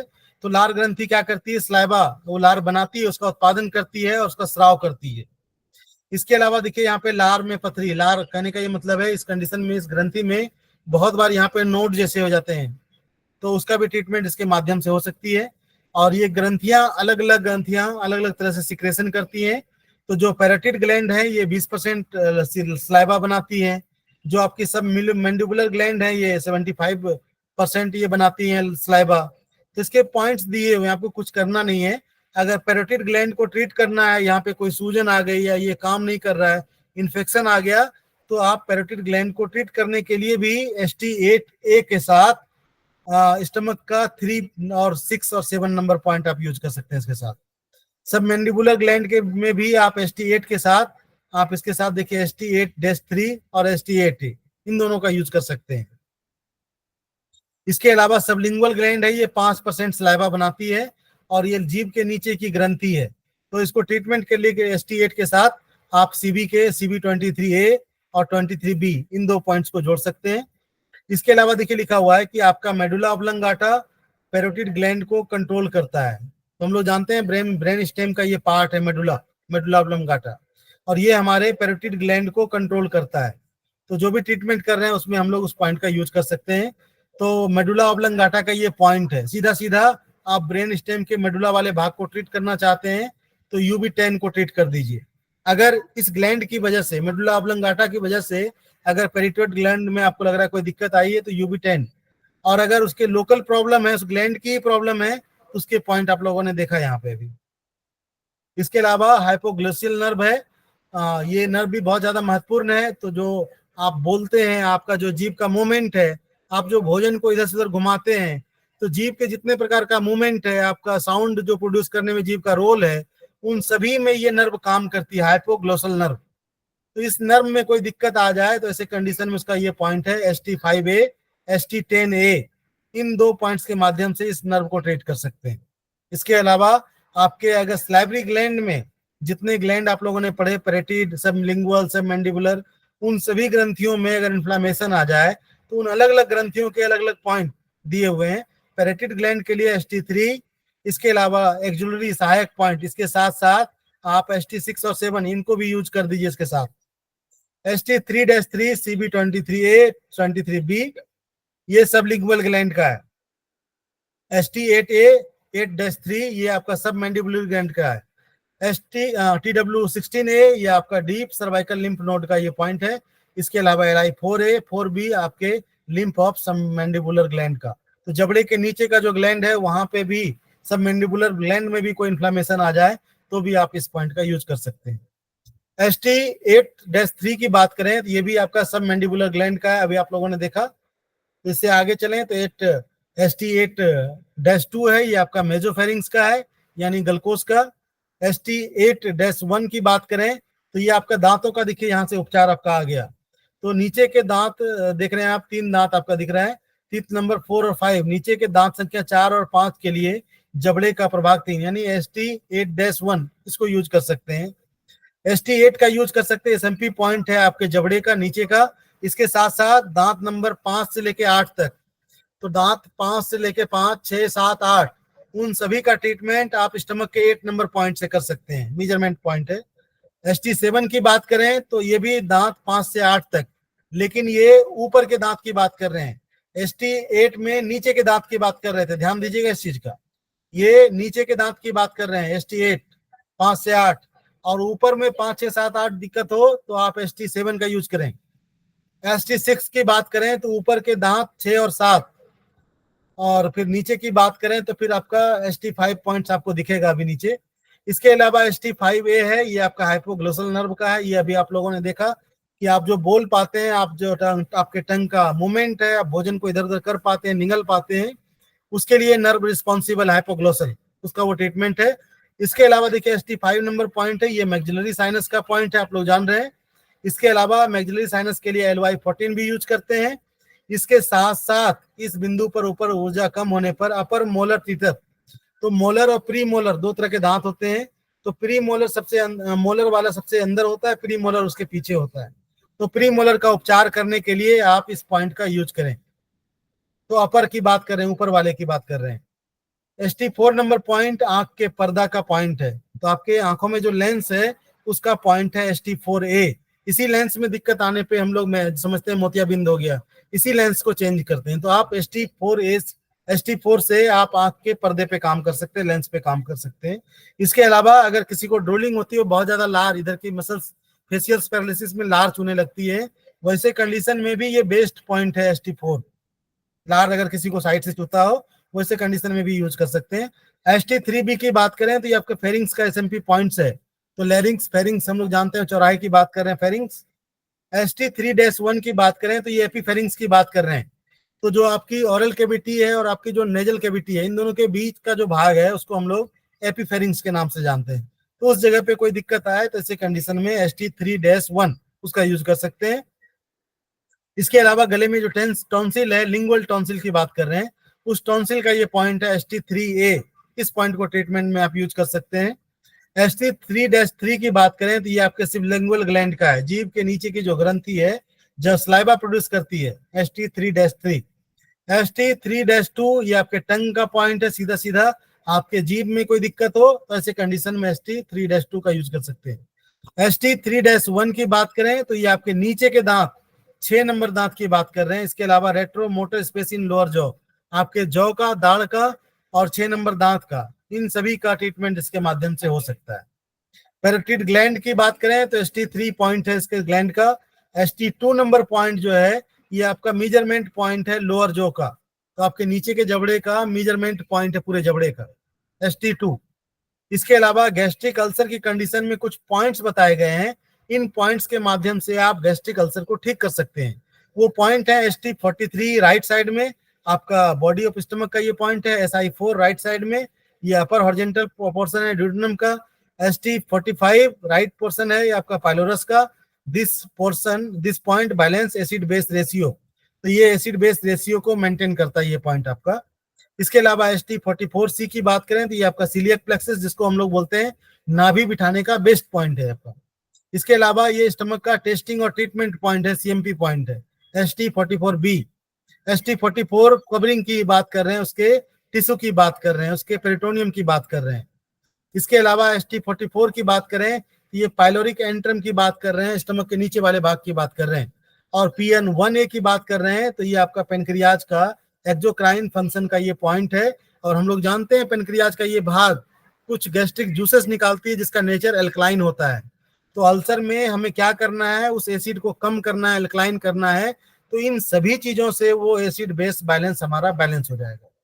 तो आप लोगों ने देखा, चूंकि चैप्टर बड़ा था, थोड़ा हम लोग स्पीड से चले, तो आप लोगों को आशा करते हैं कि समझ में आया होगा। और इसी के साथ हम क्लास सर को हैंड ओवर कर रहे हैं। आप सभी को बहुत बहुत धन्यवाद। Thank you sir. नमस्कार सर। जी जी नमस्कार। बहुत डिटेल में जो है, देखिए पूरा चैप्टर बहुत बड़ा था, डिटेल में निरंजन जी ने पूरा बताया है, और आप लोगों को ये समझ में आया होगा कि स्टमक की उपयोगिता जो हमारे पुराने दर्शनों में कही जाती थी, हमारे भारतीय दर्शन में हम लोग कहते थे कि स्टमक जो बहुत महत्वपूर्ण है, उसका समझ में आया कि केवल स्टमक स्टमक नहीं है, बल्कि वो ब्रेन का एक पार्ट के रूप में है, और तमाम उसके स्टीयरिंग पॉइंट है। मैडम ज्वाइन कर चुके हैं, मैडम को प्रणाम। मैडम सुषमा ओझा ज्वाइन कर चुकी हैं आज। नमस्कार नमस्कार। प्रोफेसर सुषमा ओझा मैडम ज्वाइन कर चुकी है, उनको प्रणाम है। तो हम लोग जो है ये देख रहे हैं, हम लोग पढ़िए इसको, नमस्कार मैम। प्रसारित करिए, प्रसारित करिए, विधा को बढ़ाइए, विधा को जानिए, समझिए, दूसरों को भी जानने का अवसर दीजिए, बताइए, सो दैट कि विधा जितनी बढ़ेगी उतना हमारा ज्ञान बढ़ेगा। हम लोग इंटरेक्ट करेंगे, हम लोग कम्युनिकेट करेंगे, तो शायद विधा जल्दी प्रचलित हो जाए, बहुत अधिक, जो जिस रूप में चाइना वगैरह में आई थी वैसे रूप में हमारे पास भी आ जाए। तो इसको इन्हीं शब्दों के साथ तभी हम लोग कर पाएंगे कि भाई जो हमारा एस्पस का उद्देश्य है, मोटो है, each one reach one, each one teach one, each one treat one, ये सार्थक साबित सिद्ध होगा। इन्हीं शब्दों के साथ 2 मिनट का ब्रेक लेते हैं, फिर मैडम ने ज्वाइन कर लिया है, उनका स्वागत करते हुए तो हम लोग क्लास शुरू करेंगे।